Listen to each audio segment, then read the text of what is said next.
Hello friends, मैं Ranjit GS आज तक में आपका स्वागत करता हूं।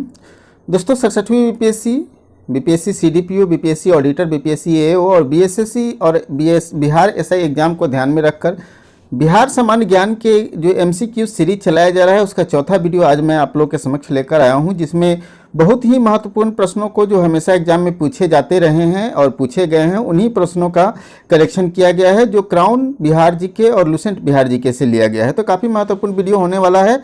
इस वीडियो को अंत तक देखें। अगर हमारे चैनल पर नए हैं तो इसे सब्सक्राइब कर ले और बेल आइकन का बटन जरूर दबाएं ताकि आने वाले वीडियो का नोटिफिकेशन आपको सबसे पहले मिल सके। दोस्तों अभी तक मैंने इस सीरीज का 3 वीडियो बना चुका हूँ और तीसरे वीडियो के बाद का ये प्रश्न है, ठीक है। तो तीसरे वीडियो तक मैंने 100 क्वेश्चन को कवर किया था, आज 101 से क्वेश्चन को कवर करेंगे। तो 101 प्रश्न है कि कण्व वंश के बाद मगध की गद्दी पर किस वंश ने सत्ता संभाली, ठीक है। तो कण्व वंश के बाद मगध की गद्दी पर सत्ता संभालने वाले थे आंध्र सातवाहन वंश, ठीक है, आंध्र सातवाहन वंश। तो इसका ऑप्शन क्या हो जाएगा? ऑप्शन बी सही जवाब हो जाएगा। 102वां प्रश्न है कि कण्व वंश का अंतिम शासक कौन था? कण्व वंश का अंतिम शासक कौन था? तो कण्व वंश का अंतिम शासक कौन था? सुशर्मा था, ठीक है। और आप लोग समझ रहे हैं कि कण्व वंश के जो अंतिम शासक थे उन्हीं को हत्या करके कण्व वंश के बाद किस वंश की स्थापना की गई? कण्व वंश के बाद आंध्र सातवाहन वंश की स्थापना की गई थी, ठीक है। 103वां प्रश्न है कि आंध्र सातवाहन वंश के संस्थापक कौन थे? और काफी आसान प्रश्न है, हालांकि ये कई एग्जाम में पूछे गए हैं। तो आंध्र सातवाहन वंश के संस्थापक जो थे वो सिमुक थे। कौन थे? सिमुक थे। तो इसका ए सही जवाब हो जाएगा। आंध्र सातवाहन वंश के संस्थापक कौन थे? सिमुक थे। नेक्स्ट है शुंग कला के उत्कृष्ट नमूने बिहार के किस स्थान से प्राप्त हुए हैं? शुंग कला से संबंधित है, इसके उत्कृष्ट नमूने बिहार के किस स्थान से प्राप्त हुए हैं? तो दोस्तों 104 का सही जवाब हो जाएगा सी, ठीक है। शुंग कला के उत्कृष्ट नमूने बिहार के बोधगया से प्राप्त किया गया है। तो ऑप्शन सी इसका सही जवाब हो जाएगा। नेक्स्ट है मगध पर शासन करने वाले राजवंश का आपको सही क्रम बताना है, ठीक है। तो मगध पर जो शासन किए हैं उसका सही क्रम आपको बताना है 105वें प्रश्न में।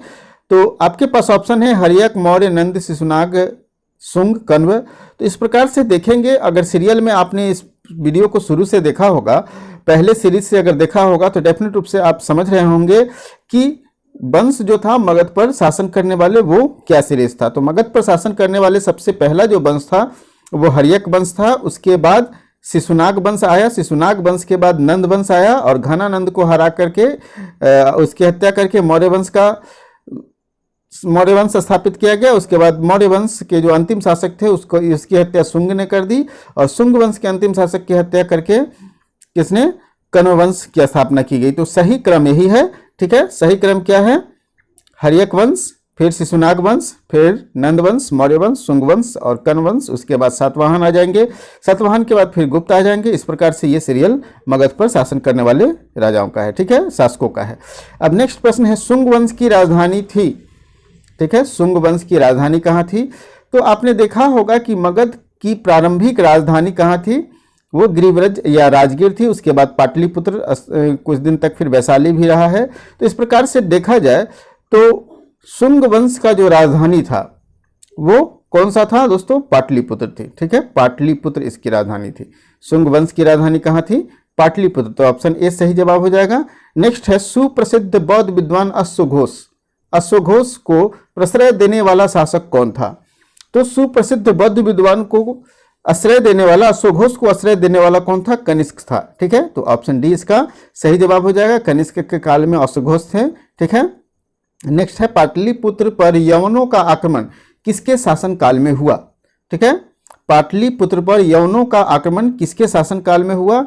तो दोस्तों आपको बताते चले कि पाटलिपुत्र पर यवन जो आक्रमण किए थे वो शुंग वंश के समय किए थे, अर्थात उस समय राजा कौन था? पुष्यमित्र शुंग था। तो ऑप्शन बी इसका सही जवाब हो जाएगा।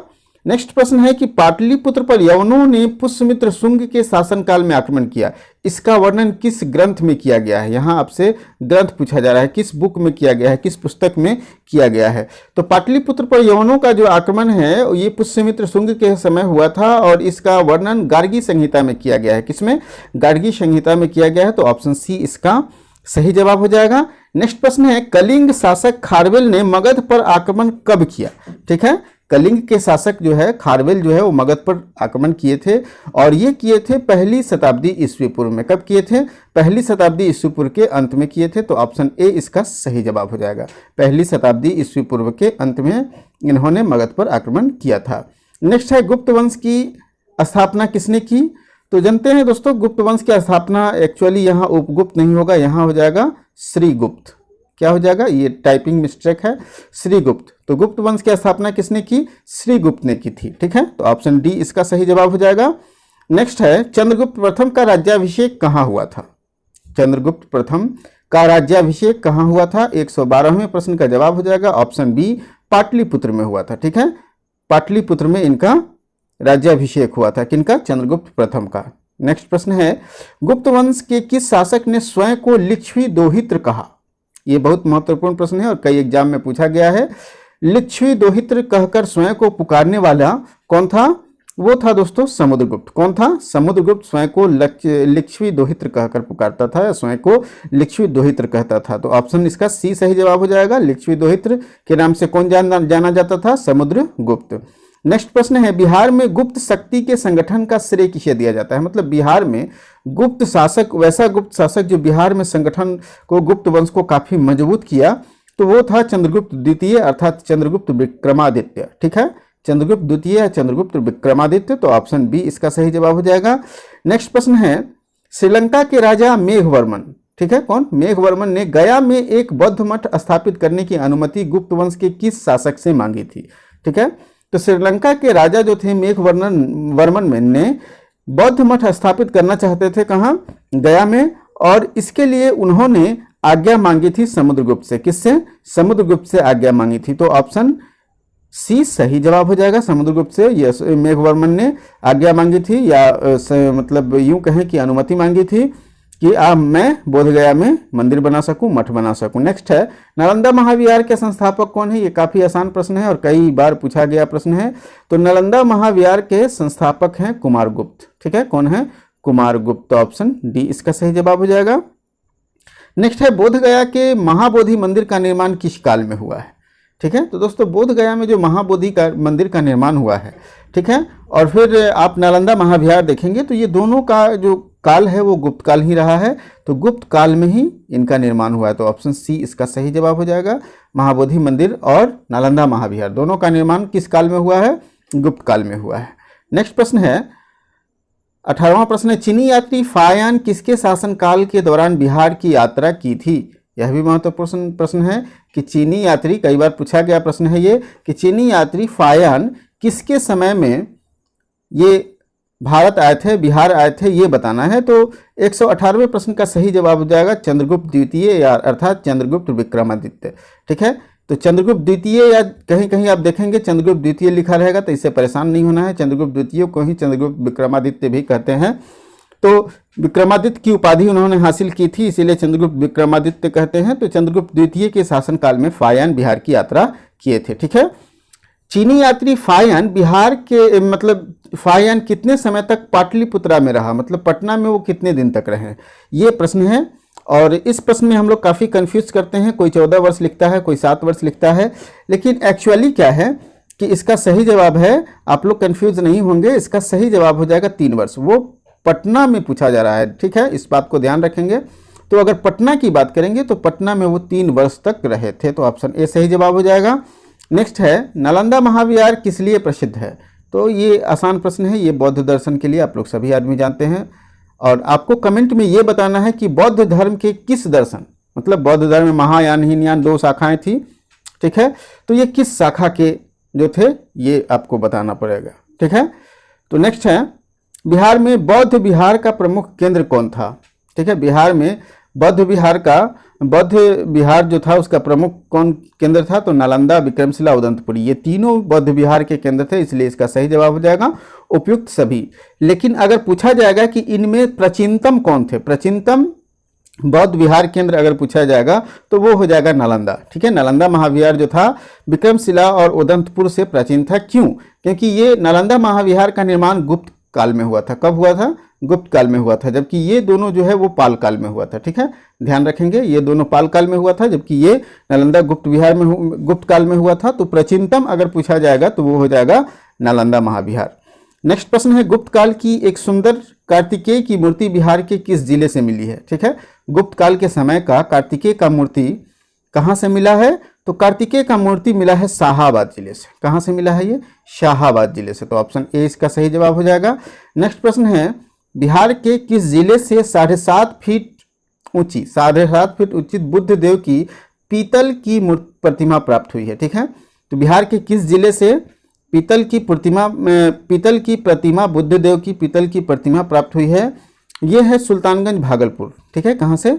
सुल्तानगंज भागलपुर से प्राप्त हुई है। तो ऑप्शन डी सही जवाब होगा। सुल्तानगंज के जगह कहीं देखेंगे कि भागलपुर भी लिखा रहेगा, तो सुल्तानगंज भागलपुर याद रखेंगे। ठीक है, नेक्स्ट है, बिहार के राजगीर में स्थित मणि मंदिर में पत्थर पर खोदे गए गणेश, विष्णु, नाग, नागिन के चित्र हैं, यह किस काल से संबंधित है?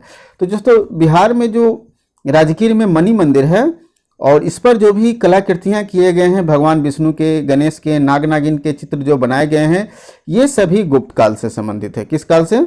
गुप्त काल से संबंधित है। तो ऑप्शन सी सही जवाब हो जाएगा। नेक्स्ट है प्रश्न 125वां प्रश्न है कि गुप्त काल में तीर भक्ति, ठीक है, तीर भुक्ति होगा। एक्चुअली तीर भुक्ति जो वर्तमान दरभंगा का क्षेत्र है उसी को तीर भुक्ति के नाम से जानते थे। तीर भुक्ति का राज्यपाल कौन था? तो तीर भुक्ति का राज्यपाल जो था वो गोविंद गुप्त था। कौन था? गोविंद गुप्त था। ठीक है, और ये उस समय राज्यपाल बनाया गया था जब चंद्रगुप्त विक्रमादित्य या चंद्रगुप्त द्वितीय शासनकाल में थे। ठीक है, तो तीर भुक्ति वर्तमान में जो दरभंगा है उसके राज्यपाल थे गुप्त काल में।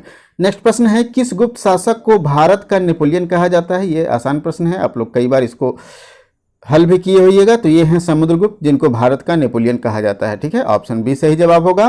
नेक्स्ट प्रश्न है, किस गुप्त शासक ने सौराष्ट्र एवं मालवा क्षेत्र पर विजय हासिल की थी?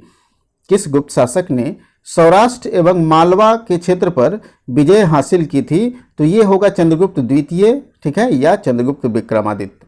मालवा और सौराष्ट्र के क्षेत्र पर जो विजय हासिल करने वाले थे वो चंद्रगुप्त द्वितीय थे। तो ऑप्शन सी सही जवाब हो जाएगा। नेक्स्ट प्रश्न है, किस गुप्त शासक ने दक्षिण भारत पर सफल सैनिक अभियान किए? तो वो कौन से गुप्त शासक थे जिन्होंने सफल अभियान किए? तो वो दोस्तों जो दक्षिण भारत पर विजय का पताका लहराए वो थे समुद्रगुप्त। ठीक है, तो ऑप्शन बी सही जवाब हो जाएगा। नेक्स्ट प्रश्न है, प्रयाग प्रशस्ति में किस सम्राट के विजय अभियानों की चर्चा की गई है? प्रयाग प्रशस्ति में किस शासक के विजय अभियानों की चर्चा की गई है? तो दोस्तों, प्रयाग प्रशस्ति में समुद्रगुप्त के जो भी विजय हैं उसकी चर्चा की गई है। और प्रयाग प्रशस्ति के राइटर कौन है, लेखक कौन है, ये आपको हमें कमेंट में बताना है। अगला प्रश्न वही है, तो प्रयाग प्रशस्ति के रचयिता कौन है? तो हरिसेन इसके रचयिता हैं। कौन है? प्रयाग प्रशस्ति लेख जो है जिसमें समुद्रगुप्त के सभी विजयों के साथ साथ दक्षिण विजय का भी चर्चा किया गया है पूरे विस्तार से। तो वो लेखक कौन है, उसके राइटर कौन है, रचयिता हैं हरिसेन। ठीक है, नेक्स्ट प्रश्न है, गुप्त साम्राज्य के पतन के क्या कारण था? गुप्त साम्राज्य के पतन का क्या कारण था? ऑप्शन है हुनों का आक्रमण, शासन की सामंतवादी व्यवस्था, कमजोर शासक, उपयुक्त सभी। तो इसका सही जवाब हो जाएगा उपयुक्त सभी। ठीक है, सामंतवादी व्यवस्था इसी समय प्रारंभ हुई थी और ये सबसे घातक हो गया, क्योंकि कमजोर शासक जब हुए तो ये सामंतवादी व्यवस्था हावी हो गया और हुनों का आक्रमण ने बाकी का काम कर दिया। तो इस प्रकार से देखेंगे कि ये तीनों कारण थे गुप्त साम्राज्य के पतन का। नेक्स्ट प्रश्न है, मगध पर मिहिर कुल का आक्रमण किस समय हुआ? ठीक है, मगध पर मिहिर कुल का आक्रमण किस समय हुआ? तो मिहिर कुल जो है वो तब आक्रमण किए जब नरसिंह गुप्त, ठीक है, कौन? नरसिंह गुप्त थे यहाँ के राजा, तो उसी समय मिहिर कुल ने आक्रमण किया था मगध पर। तो ऑप्शन सी इसका सही जवाब हो जाएगा। नेक्स्ट प्रश्न है कि 33वां प्रश्न मिसिंग है। ठीक है, 33वां प्रश्न एक्चुअली सेव नहीं हो पाया है, चलिए कोई बात नहीं है। 34वें प्रश्न की ओर बढ़ते हैं। निम्न में से कौन से विद्वान गुप्तकालीन नहीं है? इनमें से कौन से विद्वान गुप्तकालीन नहीं है? तो दोस्तों, वराहमिहिर गुप्तकालीन है, आर्यभट्ट गुप्तकालीन है, ब्रह्मगुप्त गुप्तकालीन है, तो बच कौन गए? पाणिनि, ये गुप्तकालीन नहीं है। तो सही जवाब हो जाएगा ऑप्शन डी। नेक्स्ट मतलब एक्चुअली क्या है कि 33वां प्रश्न ही 34वां प्रश्न है। ठीक है, ये ध्यान रखेंगे, 33वां प्रश्न ही 34वां प्रश्न है। अब 134वां प्रश्न देखेंगे, गुप्त संवत कब प्रारंभ हुआ? ठीक है, गुप्त संवत कब प्रारंभ हुआ दोस्तों? तो ये बहुत जगह देखेंगे कि 319 ईस्वी पूर्व लिखा मिल जाएगा, ठीक है। बहुत जगह देखेंगे कि 319 से 320 ईस्वी पूर्व लिखा मिल जाएगा। एक्चुअली इसमें ऑप्शन क्या है, 320 ईस्वी पूर्व है, तो इसका सही जवाब हो जाएगा ऑप्शन बी, ठीक है। ध्यान रखेंगे, मैंने इसीलिए पूरे डिस्क्राइब करके बता दिया है कि आप मिस नहीं करें। तो 320 ईस्वी पूर्व में गुप्त संवत की शुरुआत हुई थी। नेक्स्ट और लास्ट प्रश्न है, आर्यभट्ट का संबंध किस नगर से है? तो आर्यभट्ट जो हैं वो पटना के तरेगना के रहने वाले हैं, तो मतलब पाटलिपुत्रा से उनका संबंध है।